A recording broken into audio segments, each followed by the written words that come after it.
termasuk kronologis perubahan sampai dengan sekarang, dan itu yang saya sampaikan kepada PBNU. Pak, kemarin kan Gus Jazil bilang antara PKB dan PBNU ini bukan PKB dengan PBNU, tapi dengan pimpinan PBNU ini sendiri, bukan terhadap lembaganya ini. Dan Bapak sebagai mantan sekjen PKB melihatnya gimana Pak?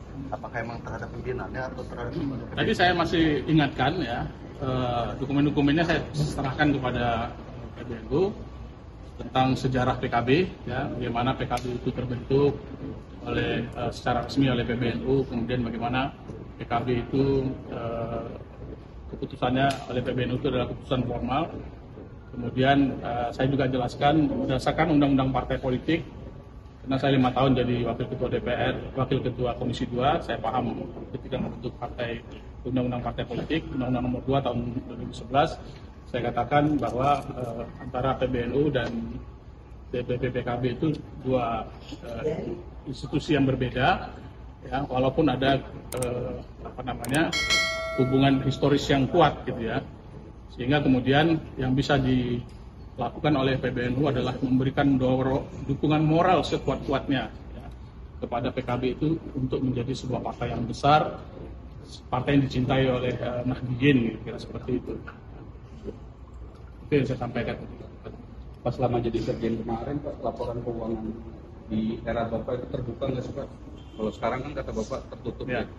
Ya layaknya laporan keuangan itu dilaporkan di Muktamar, tapi di Muktamar Bali tidak ada forum yang bertanggung-jawaban laporan keuangan. Kemudian dulu tidak seperti sekarang, resourcesnya itu gede banget ya. Dulu partai politik itu kan apa adanya, sekarang resources itu banyak, ya, besar, dan itu saya kira karena itu adalah milik publik, ya harus dilaporkan juga kepada publik. Tapi untuk publik apa perlu Pak KPK juga dilusuri itu Pak? Saya tidak sampai ke sana ya, tidak sampai ke sana. Tapi ya perlulah untuk ditanggungjawabkan kepada konstituen. Pak, apakah dalam pembicaraan Bapak dengan pihak PBNU tadi ada upaya opsi untuk menggantikan kursi ketua umum? Maksudnya ketua umum PKB? Iya, ketua umum PKB. Tidak ada pembicaraan seperti itu. Ya. Cuma saya katakan bahwa DPW DPC itu sekarang sedang memantau perkembangan DPP seperti apa, memantau perkembangan PBNU seperti apa, sampai pada saatnya nanti DPW DPC pasti bersikap. Ya.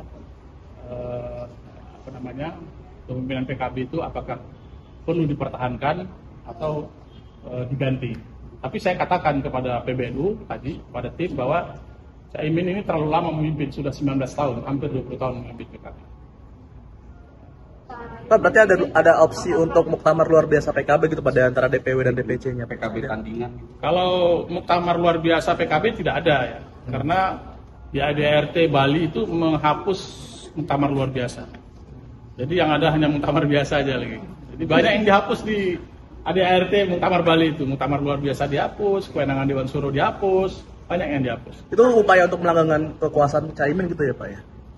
Tadi sepertinya disimpulkan seperti itu. Jadi upaya-upaya sistematis seperti itu mengatur regulasi, mengatur payung-payung hukumnya dalam rangka untuk sentralistik kepemimpinan Caimin. Pak, apakah tadi pembicaraan di atas juga dibahas soal konflik tahun 2008 lalu, khususnya saat mau dibentuk sekjen dari PKB?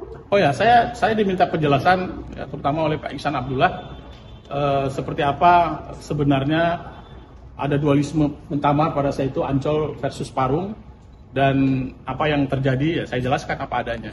Ya. Gimana penjelasannya Pak? Ya sama seperti yang ada ya, bahwa terjadi dua muktamar ya, kemudian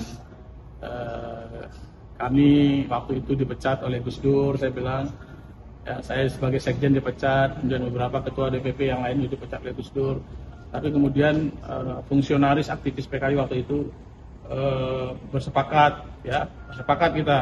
kita mau dipecat berapa kali oleh Gus Dur kita terima ya, karena Gus Dur adalah guru kita, namanya guru ya, kapan dipecat ya kita terima. Tapi karena jangan sampai Caimin yang dipecat, kata kita. Pada kesepakatan pada situ, kalau sampai Caimin dipecat maka kita melakukan perlawanan. Ya, karena apa? Kita menilai situasi pada saat itu Caimin adalah satu-satunya tokoh NU ideologis yang bisa mengamankan aspek ideologis di PKB. Kalau sampai PKB itu dipimpin oleh orang luar yang tidak memahami ideologisasi PKB, ideologisasi NU, maka nilai-nilainya itu bisa tercerabut dari perjuangan PKB. Ya. Kira-kira seperti itu. Pak, tadi dibilang DPC sama DPW lagi memantau DPP kan? DPP. Maksudnya DPC sama DPW mana aja? DPC dan DPP PKB. Semuanya? Semua se-Indonesia. Lagi memantau perkembangan. Nggak ada rencana bikin PKB perjuangan gitu, Pak? Ya? Bikin organisasi baru gitu Pak. Tidak ada obrolan itu. Dapat info bocoran hasil Mukernas PKB kemarin, Iya Pak. ada tanggapan nggak? Tidak ada juga pembicaraan soal itu. Berarti PBNU sampai hari ini belum dapat info soal hasil Mukernas Belum. kemarin. Ya saya nggak tahu, mungkin juga PBNU dapat ya. Yang itu juga banyak beredar kan di media ya. Tapi hal itu tidak ditanyakan oleh teman-teman dari PBNU. Pak, terus supaya biar Caimin nggak tersentralisasi lagi gimana nih Pak? Perlu diapain Pak? Ya ADRT-nya harus dikembalikan kepada ruh PKB itu. Ya nggak bisa ADRT seperti ini. Ini ADRT yang lari dari spirit PKB. Masa PKB Dewan Suronya hanya dijadikan tukang doa kan gitu. Terusnya seperti apa tuh Pak? Jelasnya harusnya seperti apa mengembalikan terus? Ya nanti kalau ada muktamar PKB kita revisi kembali ADRT-nya misalnya gitu ya. Sehingga kemudian Dewan Suro itu kembali mempunyai kewenangan yang sentral pengawal ideologi di internal PKB, tidak seperti sekarang. Pak, menyiapkan tokoh yang akan buat melawan Caimin di muktamar nanti nggak sih Pak? Misalkan dari mungkin ada orang dari PBNU atau seperti apa Pak? Enggak.